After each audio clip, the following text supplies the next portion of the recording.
This is The Joe Gaither Show on BamaCentral.com.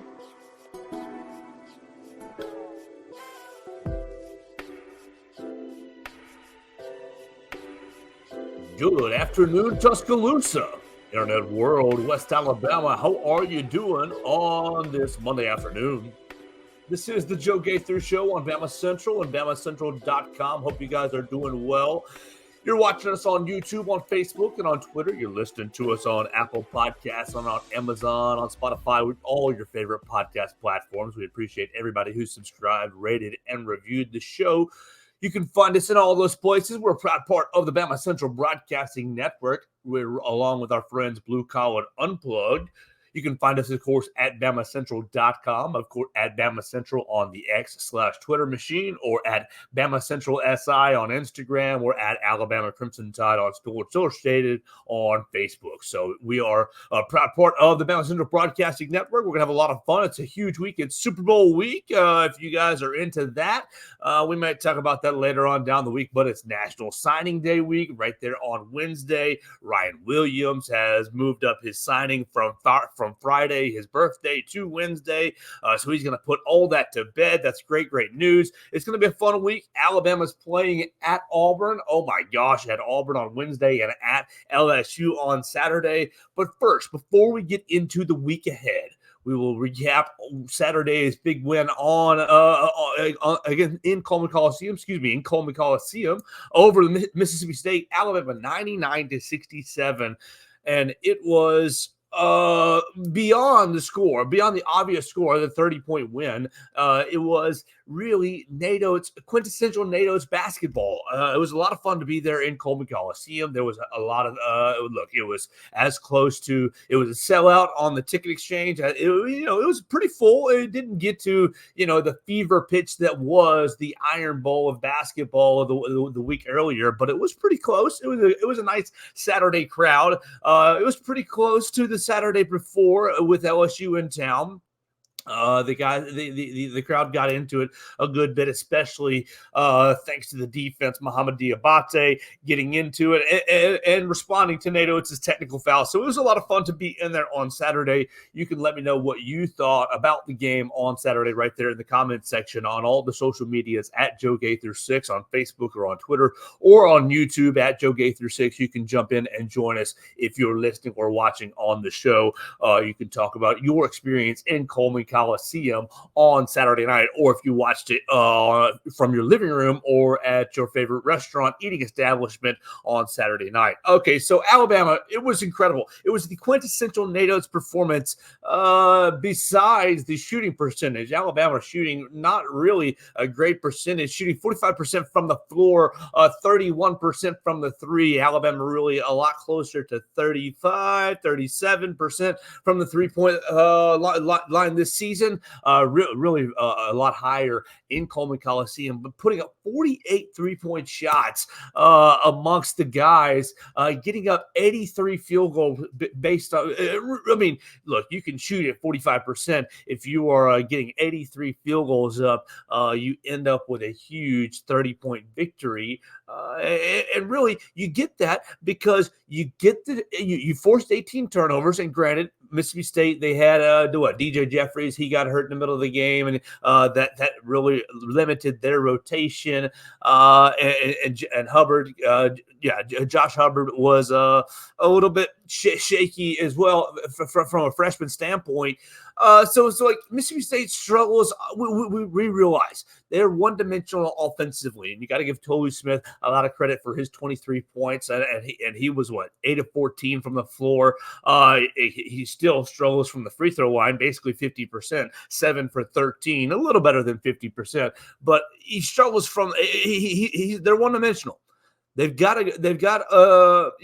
good front court play, but bad backcourt play. And so it's really interesting to see Alabama. You force the 18 turnovers, you get out into transition, have 27 points off those turnovers, and then you just really get after it on the glass. you got to give credit. Alabama defensively in the first half holding Mississippi State. Let me pull up their exact. In the first half, holding Mississippi State to 0.72 points per possession. Basically, it was Tolu Smith or nothing. He had 14 points in the first half, and they ultimately ended up with 24 points as an entire team. And Alabama, they're throwing single body after single body. It was Grant Nelson. It was Muhammad Wahi kind of going after him, and a little bit of Jaron Stevenson. Just the guys were really impressive with the way that they were, obviously Tolu Smith, he was going to get his, but fighting for every possession. He hardly had any easy shots, any easy makes. He was at least fighting through contact a lot of the time, and he obviously got to the free throw line a lot. You saw Alabama's foul troubles in the game. Alabama seeing both Grant Nelson and Muhammad Wahi foul out. So it was just, to me, from sitting there in press row, a really impressive effort defensively for Alabama, giving up size, a little bit of size disparity with Tolu Smith, and a little skill disparity with Tolu Smith, but still fighting and making every possession really, really challenging on the night. So I was really impressed from the defensive end. I mean, you only made how many threes out of the 48? 15, was it? 15 threes? Yeah, 15 out of the 48. And your best three-point shooter was obviously Jaron Stevenson. Jaron Stevenson started off the night 4 of 4. He has improved so much on the entire year. You got to remember that he's still supposed to be a high school senior. Jaron Stevenson, if you get him, making, you're not going to get him making 4 3-point shots a night, but you can get him making, 2 3-point shots a night. He stretches the floor so well that it allows Aaron Estrada and Mark Sears to get into the lane offensively, still effectively, because you're stretching the floor so much. You're pulling the help away from the lane, and I think that his real improvement over the last several weeks through SEC play has made Alabama really dangerous going forward. I mean, look, I'm going to be hyperbolic here just a little bit, but you think about the performance that was put on the floor on Saturday night, and you think about what's a good recipe for an NCAA tournament game? And really, you're not going to shoot, you get into some of these bigger arenas, you get away from Coleman Coliseum, you may not shoot your 40% from the three-point line. You may not shoot your 43% from the three-point line. I think that what you saw on Saturday was a pretty nice little recipe, especially when you're going to go against some of the better bigs in the country. Look, you saw Alabama struggle against Zach Edey. You saw him struggle against the Creighton big man. Look, Alabama has struggled against some of the big men that they've played this year, but against Tolu Smith, look, Tolu got his in Starkville. He got his right here in Coleman Coliseum on Saturday. But Alabama was able to do enough defensively against the rest of the team. Look, they only allowed 2 other guys into double figures. So to do enough defensively on the rest of the team to really allow the offense to do what it wants to do what it needs to do. The only thing that Alabama really lacked offensively was free throw shooting. And they ended up getting to the line 10 times, and most of that coming in the second half. First half, what was it? They were 1 for 1 from the free throw line. Muhammad Diabate getting to the free throw line probably on one of those and one attempts. But getting 9 free throw attempts. You want to get more free throw attempts outside of the the limited free throw attempts. You look at the game offensively and you think, oh, what is blue collar basketball? What is Nate Oats basketball? And it's exactly what you saw on Saturday in Coleman Coliseum. It's shooting a bunch of 3-pointers. It's creating turnovers. You created 18 turnovers. You didn't protect the ball wonderfully, but you did okay. You gave up 11 turnovers of your own, but you scored 27 points off those turnovers, and then you really hustled on the glass, 48-37. You gained a huge rebounding advantage against a team that's it's got a pretty decent reputation, for rebounding, but so you do real well on the glass, and that creates 19 second chance points. You get to the cup. Where's my specialty? My specialty stats. Yeah, your layups. 16 layups. 16 out of 24 right at the rim. And so you're getting to the rim or you're shooting 3-point shots, and basically you're spamming offense over and over and over because of your good defense, because you're creating turnovers, because you're cleaning up the glass. It's one shot and done, and you're getting out to enter transition. You're getting out into the break. Your fast break points, 19 points on the day. So like, you are basically, this was, if somebody ever asked, oh, what is blue collar basketball? What's a Nate Oats what's a Nate Oats basketball team look like? It is exactly what you saw on Saturday night in Coleman Coliseum. So it was a lot of fun to be there. Obviously, you got to build off of it. You're still halfway in the SEC season. Alabama goes to Auburn on Wednesday, and you got to find a way to ideally win that basketball game. Auburn's going to be a very, very challenging place to play. If you come away with the season split against Auburn, is it the end of the world? No, it's not the end of the world. Will it kind of stink? Yeah, sure. It'll hurt your ego just a little bit, hurt your momentum. You've won 5 SEC games in a row now from a Crimson Tide perspective. So you go to Auburn, you take these traits into Auburn, you take this gritty defense that you've kind of found yourself in, and Mark Sears. Look, Mark has been an incredible player for this team because of how patient he's been. Mark, the same sort of way on Saturday. You think about what he did. His first shot didn't come until 8:53. Yeah, 8:53 in the first half. So he goes basically 11 minutes to the first half, and this is your leading scorer in the SEC. He's not pressing. He's already had a steal. He's had a defensive rebound, and then boom, he lets the shot come to him at 8:53 in the first half and nails his first three-pointer. He never really presses his game. He had nine points in the first half, so 9 points in that last 9 minutes of the first half, and then 12 in the second half to lead Alabama with his 21, getting to the free throw line late, six times. He was 6 for 6. Mark Sears has just been so fun to watch because he's in such great control, leading this basketball team both offensively and defensively. Let's see. Wendell Hare jumps in, and we appreciate Wendell always jumping in and commenting on the Facebook side. You can too. Wendell says, Bama seems to do good against SEC teams, but struggles when it comes to non-conference games. And so far this season, you're exactly right. You lost to Purdue, you lost to Arizona, and you lost to Creighton from a non-conference perspective. And everybody knows that March Madness is where basically your season is made or you can make or break your season. And the casual basketball fans, the office basketball fans, the people who jump around in the water cooler, who watch 5 minutes of SportsCenter every day, they're going to judge Alabama based on how they do in March Madness.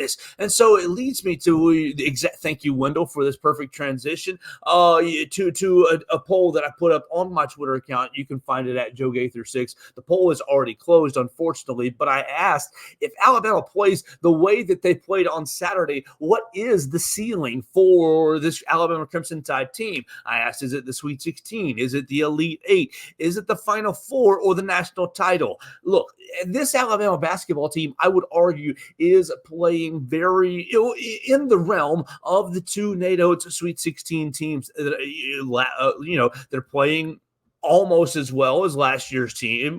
They're not as talented as the Brandon Miller, Noah Clowney-led team with Charles Bediako as well, but they're playing similarly to, in that realm. And then you got to think back 2 years earlier, they're playing similarly, winning basketball. They're not as cohesive. They're not as well led as the senior-led Herb Jones, one-handed out there defending everybody, and Alex Reese coming off the bench and stretching everybody. Look, they're not probably as well put together as that team was, but they're playing similarly to those two teams. So in my opinion, I think that you could say you'd expect this Alabama basketball team to reach the Sweet 16. That's kind of been, Coach Wimp Sanderson. What did he reach? 10 Sweet 16s during his career. That's kind of been that Alabama threshold. This is one of the better Alabama basketball teams.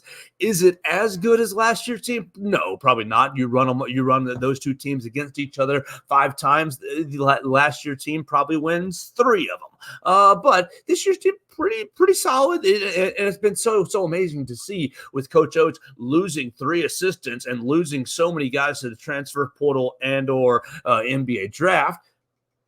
So with all that being said, what's the ceiling?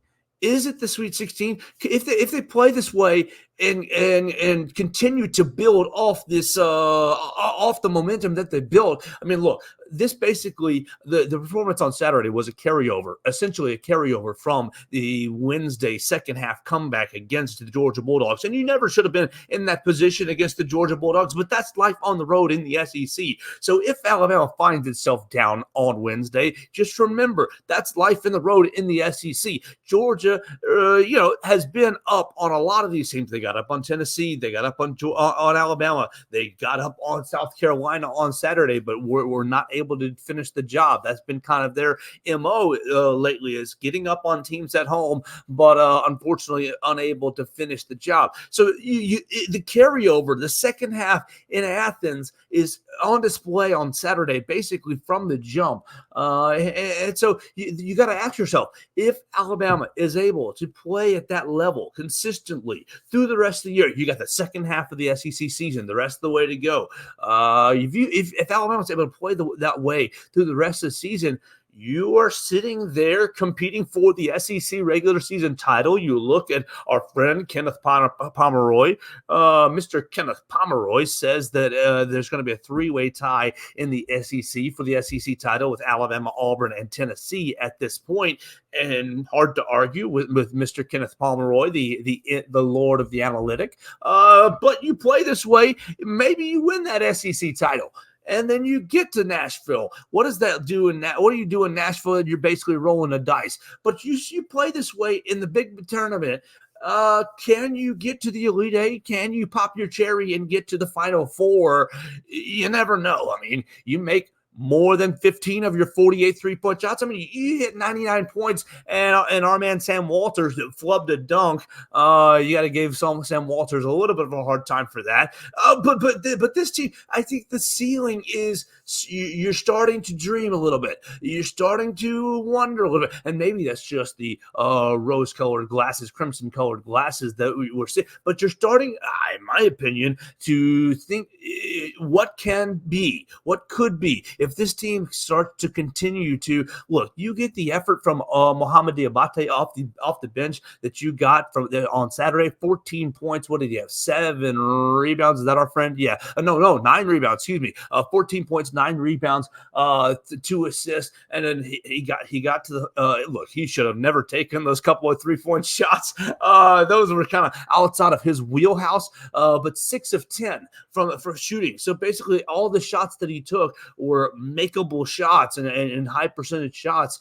He comes in there, brings a lot of energy. I think this basketball team has a lot of good pieces. It brings us to Nick Pringle. Nick Pringle is still sitting on the bench on Saturday night. He's on the bench on Saturday night in his street clothes. What do you want to be, Nick Pringle? What does it want to be, Nate Oats? Nick Pringle still obviously suspended. We will find out more about Nick Pringle going forward, and probably at the next press conference. Is he going to be back in the fold? You're limited. You are limited. No matter if you have Nick Pringle or you don't, you're still limited front court depth, and you need more bodies. You saw what happened on Saturday night with Grant Nelson and Wagi fouling out. And Wagi, you must have the highest foul rate per 40 minutes in the entire country.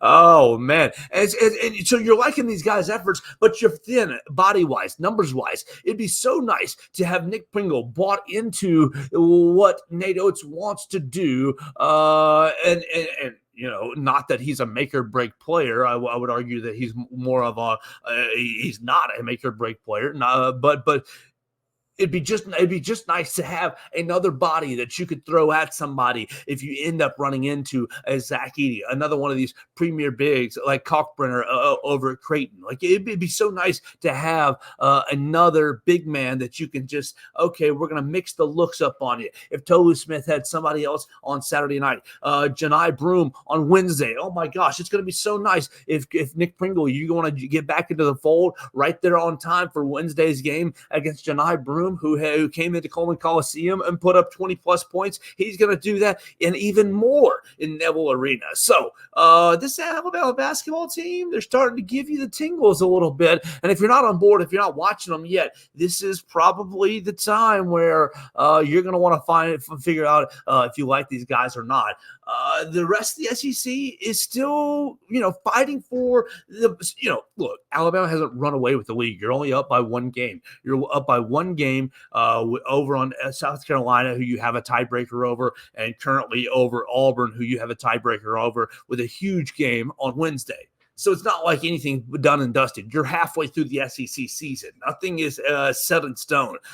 But you start to see Tennessee go into Kentucky and basically play their game, run up and down the floor. And you see Tennessee, and you basically say, okay, it is going to be a three-team race. Alabama, Auburn, and Tennessee. You get Tennessee returning to Coleman Coliseum. And it makes for Wednesday's game so huge. Oh, man, Alabama and Auburn, 6 o'clock over in Neville Arena. We'll be there with BamaCentral and BamaCentral.com. So what else you want to get into for the rest of the day? It's National Signing Day on Wednesday. We're going to try to catch up with QB Reese, linebacker out of Ramsey High School. He's one of the few guys who is signing on National Signing Day. He's going to basically wrap up the class for Alabama football, and we're really excited to talk to him. We want to encourage you guys to subscribe and rate and review the program on all of your or any of your favorite platforms, YouTube, Spotify, you can Apple Podcasts, wherever that you get the Joe Gaither Show. We encourage you, if you missed the Amari Jefferson interview, we talked to Amari Jefferson on Saturday about this staff and his most recent visit. Look, one thing I want to throw out there is you saw news today. If you didn't see news today, Naeem offered the cornerback, the supreme cornerback who's out of Alabama, pretty much the number one rated player in the 2025 class. He has committed to Ohio State. With him committing to Ohio State, look, there's still 11 months to 10 months till 11 months until December. So we'll see if that commitment sticks, if Coach Kalen DeBoer can reel him back in. But my first thought was just Ohio State and their money jumping back in, and it's just continuing to roll. Look, if it takes a Michigan national championship for Ohio State to rally all their troops and all their NIL funds, and they end up getting some of the best players in the Southeast, just is what it is in the state of the sport. So that's going to really do it for me. I only wanted to talk about the basketball game today. You guys can jump in and comment what you thought about this Alabama basketball team, where you thought the ceiling was. Oh, let's give you the results. The results of that poll. We had 127 voters that did chime in at Joe Gaither 6 on the X or Twitter machine. I did ask if the Alabama Crimson Tide basketball team plays the way it did against Mississippi State on Saturday night, its ceiling is the Sweet 16, the Elite Eight, the Final Four, or the national title. We had Elite Eight come in as the winner at 28.3%. Coming up second place was Final Four with 26.8%. And we have a lot of believers out there, a lot of national championship believers. 27% of you said national title. So I do think that this team is playing very similarly to, playing more similarly to the two Nate Oats Sweet 16 teams than the one Nate Oats one and done year. What was that? The Jaden Shackelford year. They went out to San Diego and were beat by Notre Dame right there in the first round. So I think it's playing closer to that Sweet 16. And if they can catch a good draw, then you never know. Maybe you guys are right. Maybe Elite Eight is the ceiling. Maybe they can stretch run and jump into the Final Four, but they've still got a lot of room to grow and a long way to go from a basketball perspective. Saturday was just highly encouraging. Look, they're not in the UConn realm. They're not in the North Carolina realm right now, but maybe they're on the outside looking in. So we'll see what they do on Wednesday, right down there in Neville Arena against the Auburn Tigers. So that's going to do it for our show today. You can follow me at Joe Gaither 6 on Twitter, on Facebook, or on YouTube, on whatever your favorite social media machine is. You can follow BamaCentral at BamaCentral and BamaCentral.com. We are your Sports Illustrated home. We want to encourage you to check out on BamaCentral my man Matthew Gibson's piece right now. He's got a really extensive look at Coach Kalen DeBoer's brand new offense. He writes about schematics of his offense. He writes about really what the Washington offense was trying to do over the last 2 years and how that's going to translate to the Crimson Tide offense going forward. It's going to be really exciting getting to know a brand new system, and you can read about that on BamaCentral and BamaCentral.com.